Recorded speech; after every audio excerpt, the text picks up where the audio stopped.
नमस्कार शेतकरी मित्रांनो. तर हा आहे आपला ऊसाचा प्लॉट, ज्याला आज आपण काय करणार आहे, एक बेसळ खतांचा डोस भरणार आहे आणि त्याच्यानंतर आपण याची मशागत करून बांधणी करणार आहोत.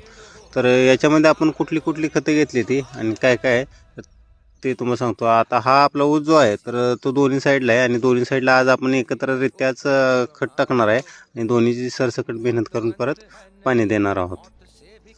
तर सगळं खत आपण काय केलं होतं, आपल्या घरी आणून ठेवलं होतं. त्याच्यानंतर आपण जेवढा पाहिजे तेवढा आपल्या याच्यानुसार आपण काय केलं, आपल्या ट्रेलरमध्ये लोड केलं. आता याच्यामध्ये आपण काय काय घेतलं आहे, युरियाची 2 पोती घेतली ती, त्याच्यासोबत सुपरचं एक पोतं आहे, 15-15चं एक पोतं आहे, 10-26चं एक पोतं, पोटॅश एक आहे, मायक्रोन्यूट्रीची एक बॅग आणि निंबोळी एक घेतली आहे, ज्याच्यामुळं पाणी सुटत नाही.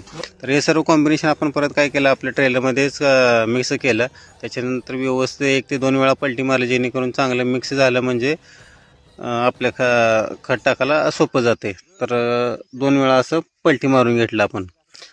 आता हा म्हणतो नाद करते काय, असं दाखवावं लागतं. असं दाखवण्यासाठी आपण केलं नाही. आपण जे करतो, प्रत्येकाची आर्थिक परिस्थिती वेगळी असते, ज्याचे त्यांना आपल्या आपल्या आर्थिक परिस्थिती पाहून खर्च करावा. तर हे सर्व खत आहे तर तो आपण प्रति एकरासाठी घेतलेला आहे. जर तुमचं जर जास्त असेल, 2-3 एकर असेल, तर याच्यामध्ये प्रमाण वाढवून ते पुढं कंटिन्यू